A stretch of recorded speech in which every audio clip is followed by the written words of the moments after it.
Well, how was the St Kilda forward line structured yesterday, Don? Well, O'Brien was terrific up in the forward line. He's continued on. He's found a new lease of life playing in the forward pocket. They had Heaver, Carlton had Heaver. Little hospital report. Your knee?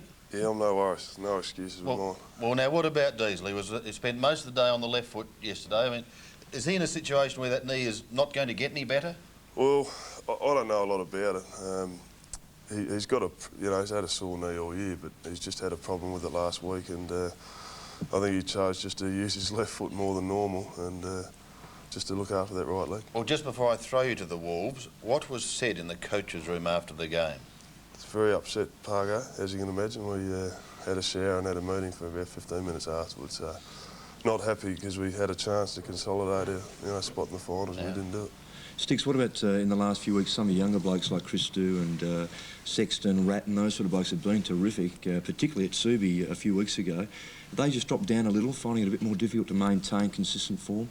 Well, I mean, up until yesterday we won 8 of our last 9, and I think that's the reason why we've been up around there. Those sort of players you mentioned have been so good, as well as having, the normals, Williamses, Bradleys and Maddens playing good football. And I think yesterday we, as you guys said earlier, we started off all right.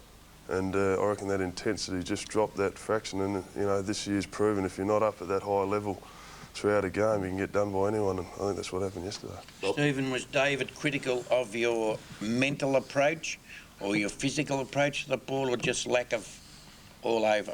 Did he highlight anything in? He was fairly happy with the start. I thought we were at the ball pretty hard early on, but I reckon just between that halfway through the first quarter and the second quarter, St Kilda really beat us to the ball, and whether that's being harder at the ball than we were, it's pretty hard to say, but we seemed to lift a bit of a cog just before three-quarter time when it got serious, and you just can't do that today. You've got to put in, nearly the whole game. Question to Robbo without notice, and Sticks, perhaps you could comment on this player.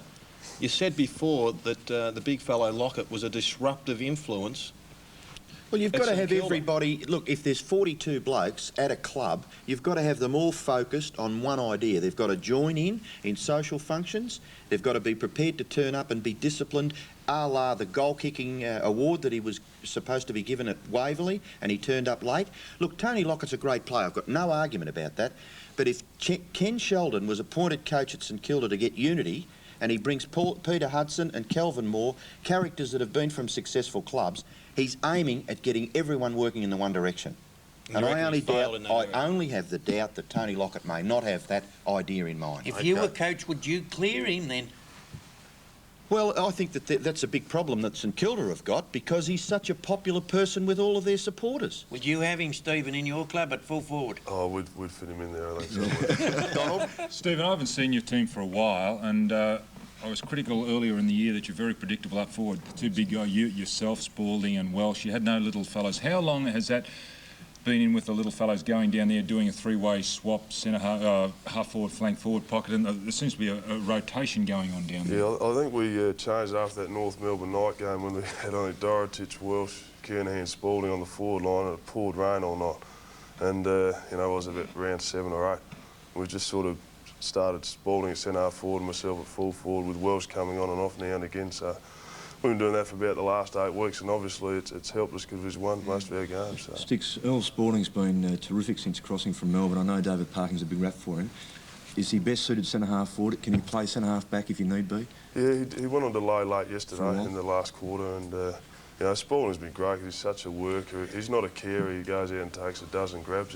He's taken pressure off you, Sticks, hasn't he? Really? Yeah, it's allowed me to go, in my old age, to go back towards the goals a bit. Just one thing following on from that... which would have tuned it up a bit more. Is it mud like we know it in Victoria, though, Ross? No, you know it's not, Scotty, because it's... well, I don't know, that's why I'm asking. Well, how many times have you been over there and you actually...